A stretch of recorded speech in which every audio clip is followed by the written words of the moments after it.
एक बार फिर से वेलकम है आप तमाम लोगों का अजीम शान मलिक शो में। क्राइम तो आपने बहुत से सुने होंगे, बहुत से देखे होंगे, क्राइम की कहानियाँ भी बहुत सारी सुनी होंगी। लेकिन आज की ये जो कहानी मैं आपको सुना रहा हूँ ये ज़्यादा पुरानी नहीं है, महज 10 से 12 दिन पुरानी है। ज़्यादा टाइम नहीं हुआ इसको, इस घटना को अंजाम दिए हुए सिर्फ 10 से 12 दिन हुए। ये कहानी सुनने के बाद आपके होश उड़ जाएंगे कि लोग इस तरीके की घटना को भी अंजाम दे सकते हैं। जी हाँ दोस्तों, ये कहानी बिल्कुल सच्ची घटना है और जो लोग आसपास के इस घटना के रहते होंगे ना, वो लोग पहचान लेंगे इस वीडियो को देखने वाले। तो आइए शुरू करते हैं इस कहानी को। दोस्तों, ये जो कहानी है ये दो प्रेम करने वालों की है। एक लड़का और एक लड़की एक दूसरे के साथ बहुत ज़्यादा प्यार करते हैं। 3 साल से उनका रिलेशन है, शादी करना चाहते हैं, एक दूसरे के बिना रह भी नहीं पा रहे हैं। प्यार का जुनून इतना चढ़ गया है कि वो अब एक दूसरे के आशिक हो चुके हैं। अब आशिकी का भूत इतने बुरे तरीके से सवार हो गया कि एक दूसरे की जुदाई भी बर्दाश्त नहीं कर पा रहे। जी हाँ दोस्तों, 3 साल का रिलेशनशिप। और वहीं एक दिन लड़की उस लड़के को मिलने बुलाती है, और मिलने जब बुलाती है तो लड़का जब वहां पहुंचता है तो उसका बड़ा अच्छा इंतजाम होता है, खातिर तवाज़ो होती है, मेहमान नवाजी होती है, और उसके बाद उसी की बॉडी को काट करके 3 टुकड़ों में एक बोरी के अंदर पैक करके एक सड़क किनारे फेंक दिया जाता है। आखिर क्यों? दो प्रेम करने वालों के बीच आखिर ऐसी क्या वजह सामने आई जो इस घटना को अंजाम देना पड़ गया?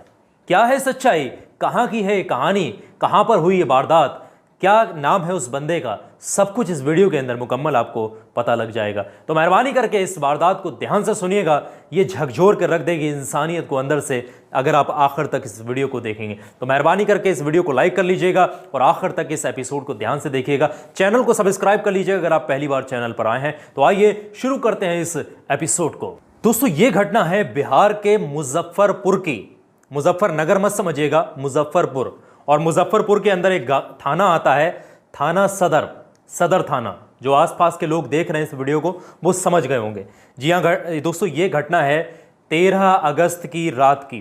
जी हाँ दोस्तों, 13 अगस्त की रात में इस घटना को अंजाम दिया जाता है। और 14 अगस्त की सुबह जब होती है, सुबह के वक्त में लोगों को इसके बारे में पता लगता है। कैसे पता लगता है? 14 अगस्त की सुबह होती है, सड़क के किनारे एक बोरी के अंदर एक लाश बंद पड़ी हुई होती है, साइड में, रोड के किनारे पर पड़ी होती है। सुबह उठते ही रोजाना की तरह लोगों का आवागमन उस रोड से होना शुरू होता है। धीरे धीरे लोगों की नज़र उस बोरी पर पड़ती है तो बोरी कुछ संदिग्ध जैसी दिखाई देती है, क्योंकि बोरी के ऊपर ब्लड वगैरह लगा हुआ होता है। अब किसी की इतनी हिम्मत नहीं होती कि उस बोरी को खोल सके। 1 2 4 6 होते होते वहां पर लोगों का तांता लगना शुरू हो जाता है, लोगों की भीड़ उमड़ना शुरू हो जाती है। अब जब लोगों की भीड़ उमड़ना शुरू हो जाती है तो बात पुलिस को इन्फॉर्म कर दी जाती है कि यहाँ पर इस तरीके से एक बोरी पड़ी हुई है जिस पर ब्लड भी लगा हुआ है, पता नहीं कि इसके अंदर इंसान है या जानवर है, किसी के खोलने की हिम्मत नहीं हो पा रही है। अब जैसे ही पुलिस को ये इन्फॉर्मेशन मिली, पुलिस आनन फानन में उस जगह पर पहुंच जाती है। जैसे तैसे करके भीड़ को काबू करके उस बोरी को काबू में करती है और उस बोरी को खोलने की कोशिश करती है। वगैरह वगैरह जो टीमें होती हैं उन तमाम के साथ वहां पहुंचती है। जब उस बोरी को खोला जाता है तो उसमें एक नौजवान लड़के की लाश 3 टुकड़ों में दिखाई देती है। नौजवान लड़के की लाश 3 टुकड़ों में दिखाई देती है, जिसको पहचानना भी बड़ा मुश्किल है ये किसकी लाश है। अब पुलिस और पूरी टीम उस बोरी को और उस लाश को, उस टुकड़ों को समेट करके इकट्ठा करके ले जाती है थाने में। जांच होती है, पुलिस अपनी पूरे तरीके से मुस्तहक होकर जो है तफ्तीश में लग जाती है। जी हाँ दोस्तों, एक चीज़ आपको बताना चाहूँगा, शहजानंद कॉलोनी थाना सदर के अंदर ही आता है। शहजानंद कॉलोनी जो मुजफ्फरपुर में है वो थाना सदर के अंदर ही लगती है और गली नंबर 9 से एक परिवार पुलिस स्टेशन पहुँचता है उसी दिन, क्योंकि वो धीरे धीरे खबर जो है आम हो चुकी थी, पूरे शहरों में ये खबर फैल चुकी थी, सनसनी ये फैल गई थी। तो वहाँ पर शहजानंद कॉलोनी के गली नंबर 9 का एक परिवार पुलिस स्टेशन पहुँचता है, जिसमें माँ भी शामिल होती है, एक बेटा भी शामिल होता है और भी बाप भी शामिल होता है। परिवार के तमाम जो लोग होते हैं वो शामिल होते हैं। पुलिस स्टेशन थाना सदर पहुँचते हैं। पहुँचने के बाद पुलिस से वो कहते हैं कि वो जो बॉडी जो संदिग्ध है वो हम देखना चाहते हैं, आखिर वो किसकी है। जब ये बात वो लोग वहाँ पुलिस स्टेशन में बैठ कर के पूरा परिवार बोलता है तो पुलिस को डाउट होता है थोड़ा सा। पुलिस सबसे पहले सवाल करती है कि आखिर आप क्यों देखना चाहते हैं, आपका उस बॉडी के साथ क्या कनेक्शन है। तो उस फैमिली की माँ, हालांकि पूरी फैमिली पुलिस स्टेशन गई है, तो माँ जो है बोलती है वहाँ पर, मतलब एक अंदर से भावुक होकर उसकी आवाज़ निकलती है कि मेरा बेटा 13 अगस्त से गायब है, मेरा बेटा एक बेटा 13 अगस्त से गायब है और अभी तक उसका कोई पता नहीं लगा है। अगस्त का महीना लगभग ख़त्म होने वाला है, हफ्ता 10 दिन हो चुके हैं, अभी तक उसकी कोई शनाख्त नहीं है, कोई पता नहीं कि कहाँ है। आखिरी बार उससे हमारी फ़ोन कॉल पर बात हुई थी और उसने ये कहा था कि मैं बहुत जल्दी घर आने वाला हूँ। ये बात हमारी उससे आखिरी में हुई थी। उसके बाद जब ये बात होने के बाद से उसका कोई फ़ोन कनेक्ट नहीं हो रहा है, फ़ोन भी स्विच ऑफ जा रहा है, कोई नंबर नहीं लग रहा है, कोई इसके बारे में नहीं बता रहा, उसका कोई कहीं से कोई फ्रेंड सर्कल या कोई भी चीज़ उसके बारे में कहीं से पता नहीं लग पा रही। तो ये बात जब पुलिस स्टेशन में बैठकर माँ बोलती हैं तो पता ये लगता है कि वो जो बेटा था, पुलिस पूछती है कि तुम्हारा बेटा कहाँ रहता है, तो पुलिस को माँ बताती है कि हमारा बेटा गोवा के अंदर रहता है। अब पुलिस थोड़ा और सस्पेंस हो जाती है कि बेटा तुम्हारा पुलिस जो गोवा के अंदर रहता है, गोवा तो यहाँ आसपास नहीं, गोवा तो बहुत दूर है। अब जब बेटा गोवा में रहता है तो तुम यहाँ बेटे को तलाश रही हो, मुजफ्फरपुर में थाना सदर में आई हो, ऐसा क्यों? आपको तो गोवा में जाकर के तफ्तीश करनी चाहिए। तो ये बात जब माँ से पुलिस बोलती है तो माँ कहती है कहीं पर भी उसका कोई सुराग अभी तक नहीं लग पा रहा है। इसी तरीके से जो ये लड़का ख़त्म हुआ था इसका नाम था जयप्रकाश। जी हाँ दोस्तों, जो ये परिवार थाने में पहुंचा था इसमें जयप्रकाश की माँ, बाप, भाई, बहन जो भी हैं सारे लोग परिवार के पहुंचते हैं। उसमें जयप्रकाश जिसके 3 टुकड़े कर दिए गए इस प्यार के मामले में, तो उसका नाम लड़के का जयप्रकाश था। अब जयप्रकाश का बड़ा भाई भी उस थाने में पहुंचता है, 7 मई फैमिली में होता है जयप्रकाश का बड़ा भाई। अब जयप्रकाश का बड़ा भाई ये कहता है कि मुझे आखिरी बार 13 अगस्त को उसका कॉल आया था और बहुत जल्दी में वो ये चलते चलते रास्ता में जाते हुए उसने बोला था कि भाई मैं बहुत जल्दी घर वापस आ रहा हूँ। बाकी मैंने ज़्यादा उसने मुझसे कोई बात नहीं की, इतना ही बताया कि भाई मैं बहुत जल्दी घर वापस आ रहा हूँ।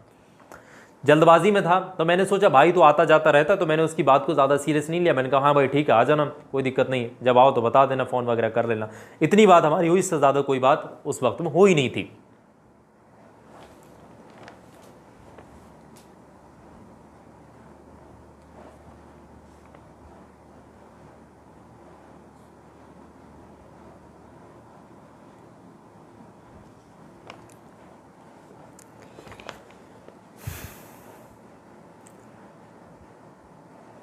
पूरा परिवार इस तरीके का मामला जो है पुलिस स्टेशन में बैठ करके सुनाता है।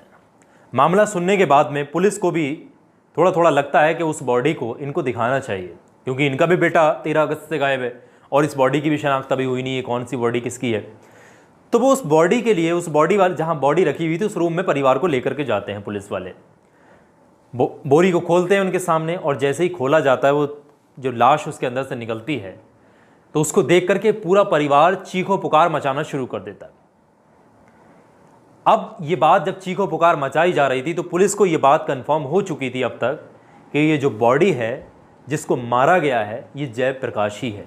अब ज़्यादा तफ्तीश करने की ज़रूरत नहीं है कि बॉडी किसकी है, ये बात पुलिस को अब तक मालूम चल गई कि भाई ये बॉडी जो है जयप्रकाश की ही है। अब पुलिस ने कहा भाई धैर्य रखो, पकड़ा जाएगा जिसने ये अंजाम का दिया है जो भी है।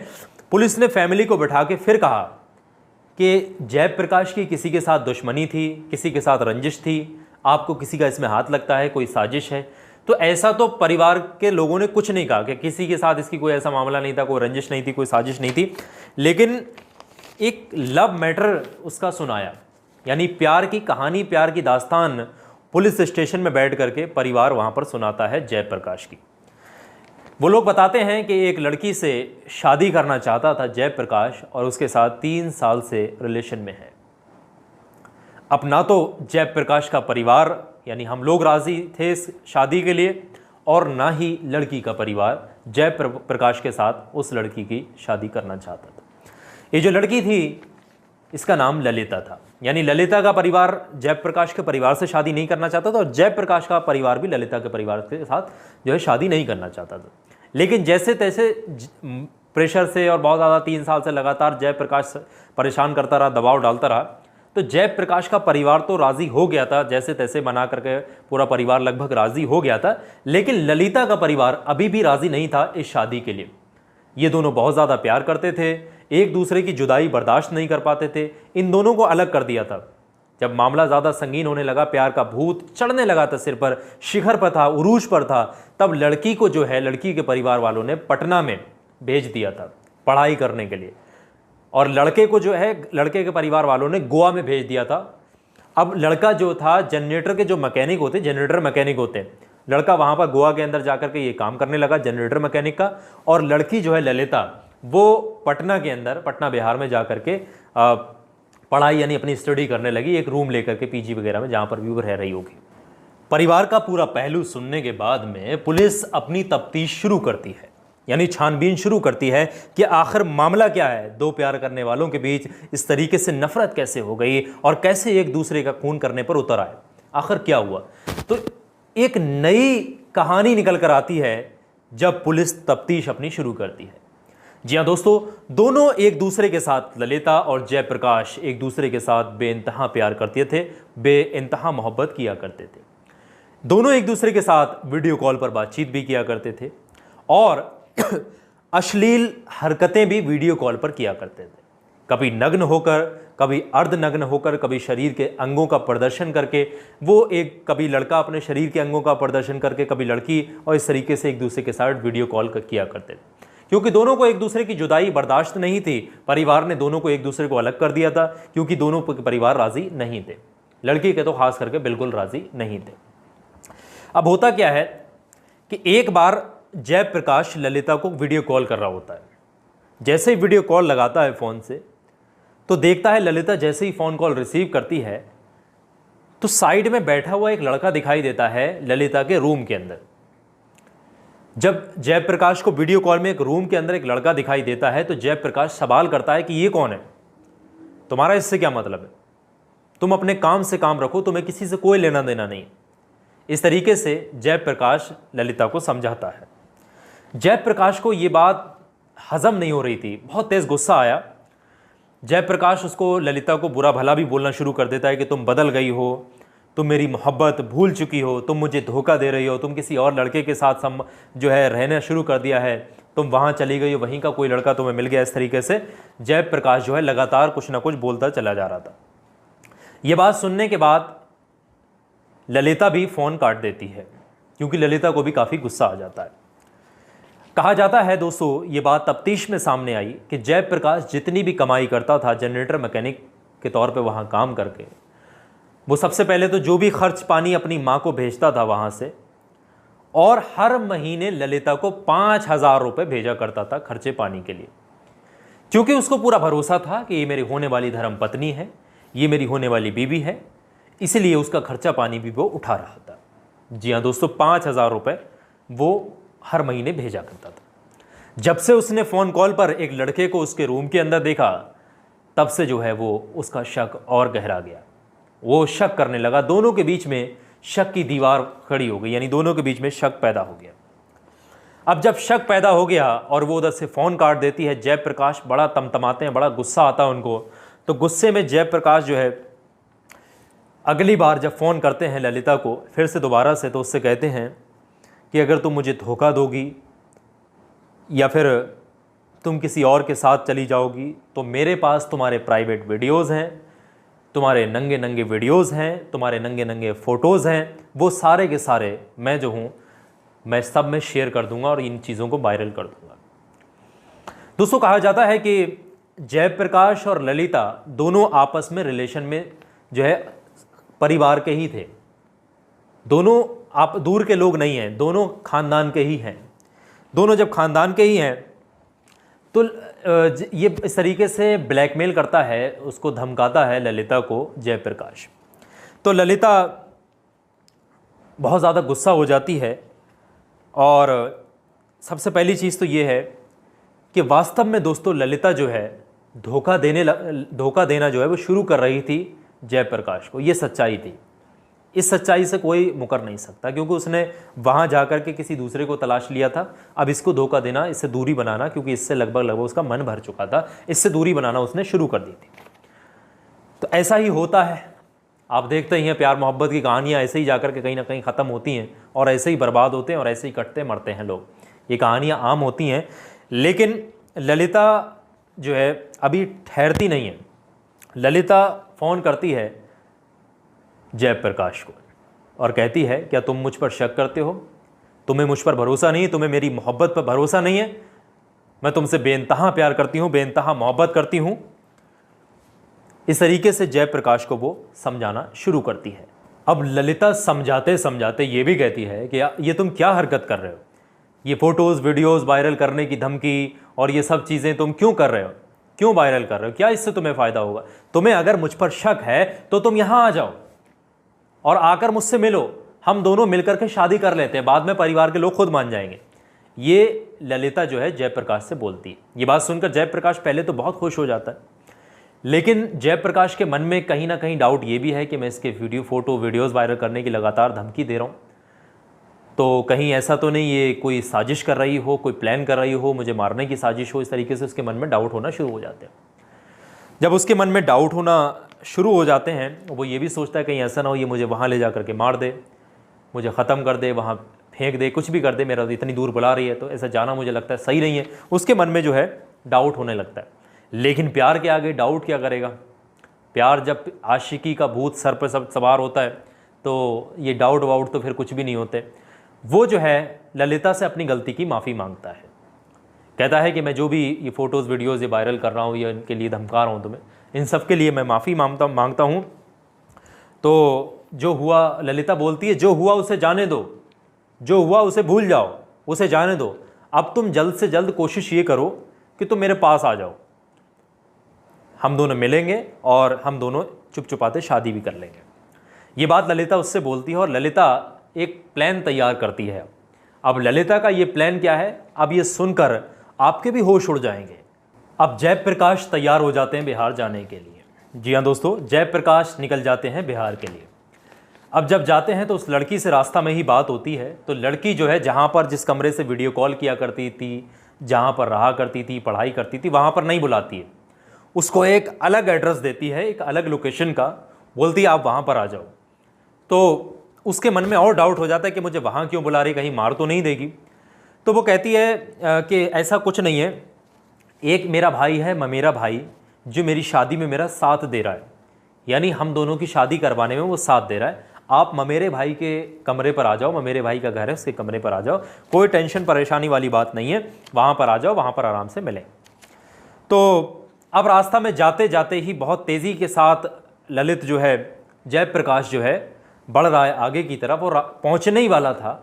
अब रास्ता में से ही वो फ़ोन कर देता है अपने बड़े भाई को और कहता है भाई मैं बहुत जल्दी घर वापस आ रहा हूँ, क्योंकि उसको लगता था कि अब मैं यहाँ आ गया हूँ, फटाक से मेरी अब शादी भी हो जाएगी और उसके बाद घर ही जाना है। तो उसने एडवांस में ही फ़ोन कर दिया था अपने बड़े भाई को और इससे ज़्यादा कुछ भी नहीं कहा। भाई ने भी उधर से ज़्यादा सीरियस तवज्जो ना देते हुए यही बोल दिया कि ठीक है भाई, जब आओ तो फ़ोन कर देना, स्टेशन से मैं तुम्हें लेने आ जाऊँ। इतनी बात हुई होगी, इससे ज़्यादा कोई बात नहीं। जयप्रकाश पहुँच जाता उस लोकेशन पर जो लोकेशन ललिता उसको देती है। जी हाँ दोस्तों, उस कमरे पर पहुँचता है, देखता है कि उस कमरे में ललिता मौजूद नहीं है, बल्कि ललिता के साथ बहुत सारे लोग मौजूद हैं। ललिता के पापा, ललिता की मम्मी, ललिता का ममेरा भाई, उसका और भी परिवार उस कमरे के अंदर मौजूद होता है। अब जयप्रकाश उस कमरे के अंदर दाखिल होता है। अब जैसे ही जयप्रकाश उस कमरे के अंदर दाखिल होता है तो सबसे पहले तो उसका इस्तकबाल बहुत अच्छे से वो सारे परिवार के लोग करते हैं। तो जयप्रकाश को वहाँ बैठालते हैं, उसकी तवाज़ो करते हैं, उसे इज़्ज़त देते हैं बहुत ज़्यादा, ताकि इसको किसी तरीके का कोई शक, कोई डाउट ना हो सके। अब बैठता है वो, उसको खाने का वक्त हो जाता है, खाना खिलवाते हैं बहुत अच्छे तरीके से। खाना खा के वो निकल ही रहा था, जैसे ही खाना खा के निकलता है तो पूरा परिवार, जितने भी लोग वहाँ मौजूद थे, उसके ऊपर टूट पड़ते हैं, जयप्रकाश के ऊपर। अब जैसे जिस तरीके से ये पहले से रची गई साजिश थी, ललिता सामने बैठे हुए पूरा मंजर देखती है अपनी आंखों से, सारे के सारे लोग उसके ऊपर टूट पड़ते हैं और उसकी वहीं पर मार मार कर उसकी हत्या कर देते हैं। अब जब हत्या कर देते हैं तो उसकी बॉडी को भी ठिकाने लगाना है, तो वहीं पर उसकी बॉडी को काटते हैं 3 टुकड़ों में, और काटने के बाद में एक बोरी का इंतज़ाम किया जाता है, एक बोरी मंगाई जाती है और उस बोरी के अंदर इन 3 टुकड़ों को रख करके रात के अंधेरे सन्नाटे में जो है ले जा करके रोड के किनारे फेंक दिया जाता है। उस बॉडी को। ये 13 अगस्त की रात का मामला है। 13 अगस्त की रात में इस पूरी वारदात को अंजाम दिया जाता है। अब रात में बॉडी फेंक दी, उस बॉडी जो है बोरी पर खून वगैरह भी लग चुका था। अब 14 अगस्त की जब सुबह हुई तो लोगों का वहाँ से गुजर शुरू हुआ और लोगों ने देखना शुरू करा, फिर पुलिस को बताया, तो पुलिस ने उस बॉडी को जो है हिरासत में लिया और फिर उसकी तफ्तीश वगैरह पूरा मामला चल रहा है। तो फिर जैसे ही पुलिस को ये सारी तफ्तीश पता लगती है तो पुलिस सबसे पहले उसके ममेरे भाई जिसका वो कमरा था उसको जो है पकड़ती है, उसको जो है दबोचती है जाकर के बिहार में। उसको पकड़ने के बाद उसकी मार पिटाई होती है। उसके साथ जब पूरा पुलिस अपना बल लगाती है तो वो सारी सच्चाई उगल देता है, और जब सारी सच्चाई उगल देता है तो वहाँ पर उसको अरेस्ट कर लिया जाता है। तो अभी फ़िलहाल जो केस है ये थाना सदर में ही है, मौजूद है, तफ्तीश चल रही है। लेकिन हाँ, एक चीज़ इस केस में सामने आई है। ललिता का जो पूरा परिवार था, ममेरे भाई को तो दबोच लिया पुलिस ने, सारी सच्चाई उसने उगल दी, लेकिन ललिता का जो पूरा परिवार था, बाप था, अम्मा थी, और भी जो परिवार के लोग उस कमरे में मौजूद थे, जो इस साजिश में, इस प्लानिंग में मौजूद थे, वो सारे के सारे फरार हैं। अभी तक अगस्त का महीना एंड होने को आया, पुलिस को कोई सुराग कहीं से नहीं लग पा रहा है वो लोग कहाँ फरार हुए। कोई कनेक्शन पुलिस का हो नहीं पा रहा बेटा। बस उनकी तफ्तीश, उनको ढूंढने में ही लगी हुई है पुलिस। वहाँ के एसएसपी और वगैरह वगैरह के बयान भी आए हैं कि उनकी जो है जांच वगैरह चल रही है, उनको ढूंढ रही है पुलिस, मुस्तैदी से काम कर रही है, लगी हुई है टीमें। तो बहरहाल दोस्तों, प्यार अंधा होता है, ये तो आपने सुना होगा। जब इश्क का भूत सिर पे चढ़ जाता है तो आंखें अंधी हो जाती हैं, फिर कुछ नहीं देखता इंसान, अच्छा बुरा, भलाई बुराई, अच्छाई बुराई, फ़ायदा नफ़ा नुकसान घाटा कुछ नहीं देखता। बस वो चढ़ता चला जाता है प्यार मोहब्बत की सीढ़ियाँ, और एक शिखर पर पहुँचने के बाद कुछ यूं अंजाम होता है जो कि आपने देख लिया। क्या राय है पूरे मामले के ऊपर? ऐसे परिवार के साथ क्या होना चाहिए, इन लोगों को क्या सज़ा मिलना चाहिए? आप लोग कमेंट के माध्यम से ज़रूर बताइएगा। और इसी तरीके के ताज़ा तरीन नए नए जो एपिसोड्स होते हैं आपको इस चैनल पर मिलते रहेंगे, जो सच्चे घटनाएं होंगी वही, कोई फेक नहीं, कुछ नहीं। चैनल को सब्सक्राइब कर लीजिएगा, वीडियो को लाइक करके आगे शेयर कर दीजिएगा। फिलहाल मुझे इजाज़त दीजिएगा, आगे कोई अपडेट आएगा तो आपको बताऊँगा। अपना और अपने परिवार का बहुत सारा ख्याल रखें, सतर्क रहें, अपने बच्चों पर ख़ास तौर से नज़र रखिएगा।